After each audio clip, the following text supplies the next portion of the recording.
They thought stealing my water would be easy. They were wrong. It all started one quiet morning when the HOA president, Patricia Patty Blackwood, showed up at 6 a.m. with a full construction crew. They began ripping through my family's ranch like they owned the place. "Your little cow pasture doesn't get to hold up progress," she sneered, waving a thick stack of legal papers in my face. What Patty and her husband Rick didn't know was that the worthless spring my grandfather left me actually feeds their entire luxury subdivision. Every shower, every swimming pool, and every perfectly manicured lawn in Whispering Pines Estates runs on my water. My name is Jake Morrison. In 2019, I inherited 40 acres of rolling pasture, a natural spring that's been flowing since before Colorado was a state, and enough room for 50 head of cattle. It's the kind of place where you can still hear coyotes at night and smell fresh leather mixed with morning coffee. My grandfather bought this land in 1952 for $800 with nothing but a handshake. Back then, the nearest neighbor was 3 miles away. Today, I'm surrounded by Whispering Pines Estates, where the cheapest house costs more than I'll make in 10 years. These new neighbors wanted the authentic ranch experience until they actually got it.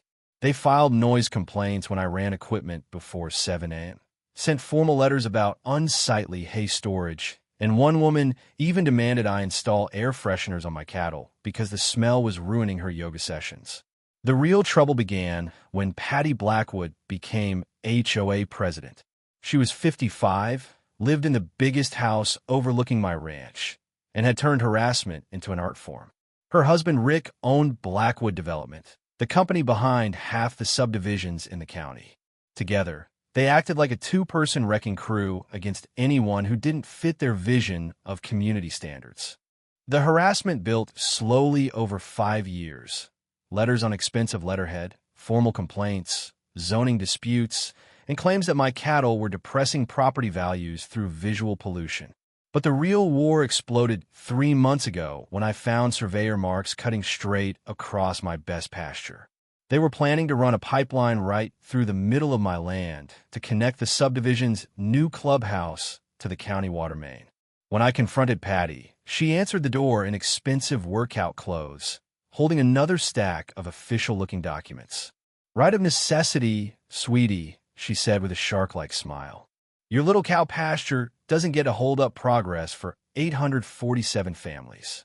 The papers looked impressive, but as I would soon learn, looking official and actually being legal are two very different things. At 6 a.m. the following Monday, I woke to the roar of diesel engines. A full excavation crew was already trenching a 4-foot-deep pipeline across my prime grazing land. My cattle were scattered and spooked, and the crystal-clear spring water was turning muddy brown. The foreman shrugged and showed me a county permit, but the description was deliberately vague. That was my first real lesson.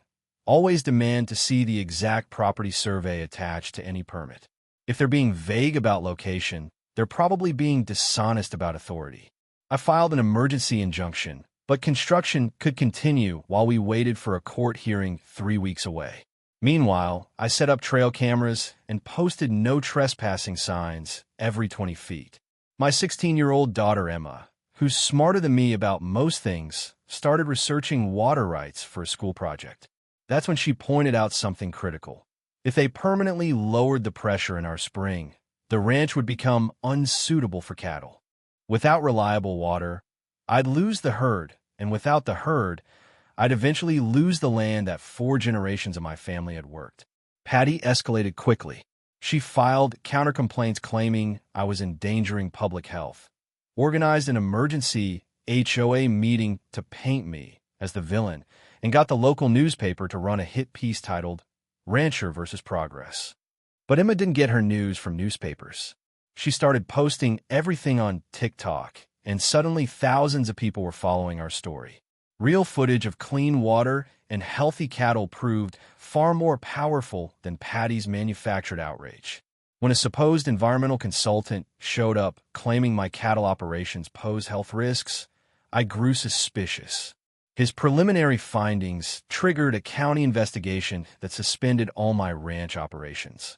But a little digging revealed the consultant's license had expired years ago, and his company was secretly owned by Rick's development firm.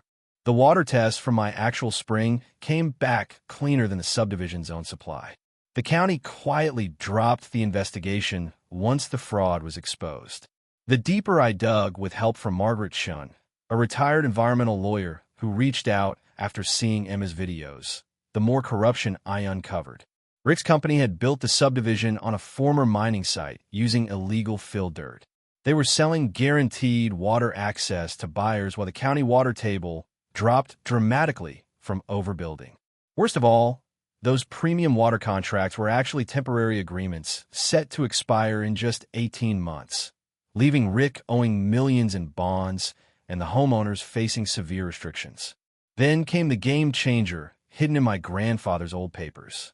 The 1952 water rights gave me senior priority over the entire aquifer under prior appropriation doctrine. I didn't just own the spring on my land. I controlled the source that supplied 60% of the subdivision's summer water. Suddenly, the power balance flipped completely. Instead of cutting off their water and punishing innocent families, I chose a smarter path. With Margaret's help, we assembled a team and quietly bought Rick's distressed water utility contracts at a steep discount, about half their face value. Banks were eager to unload them. At the same time, we documented every act of trespassing, sabotage, and harassment, including trail camera footage of Rick's crew trying to poison my cattle's water supply with industrial chemicals. The evidence was overwhelming. At a packed county commission meeting, I stood up and made the announcement that changed everything. I now legally controlled every drop of water flowing to Whispering Pines. Patty lost control, screaming accusations until she was arrested on the spot for criminal trespassing, conspiracy, and harassment. Rick faced federal charges for environmental crimes, fraud, and bribery. His empire collapsed under the weight of its own corruption. Rather than seeking pure revenge, I proposed forming a community water cooperative. Subdivision residents could join for more reliable, lower-cost water with local control instead of corporate extraction. I also created a restoration fund to repair the damage from the illegal pipeline and place the spring under permanent conservation. 6 months later, the ranch is thriving. 89% of the subdivision residents joined the cooperative. Property values stabilized with better water security than before. Rick received a lengthy prison sentence and massive restitution orders. Patty divorced him, declared bankruptcy, and disappeared to Florida. Emma's TikTok platform grew into a major voice for property rights and rural issues. A new state law, nicknamed Jake's Law, now protects agricultural operations from HOA overreach. What started as one rancher defending his land turned into a national movement and a model for how communities can fight predatory development while protecting innocent families. The annual Spring Festival now brings thousands together to celebrate water conservation, sustainable ranching, and real community cooperation.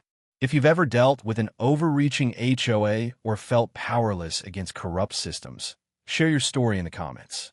Document everything, know your rights, and never stay silent.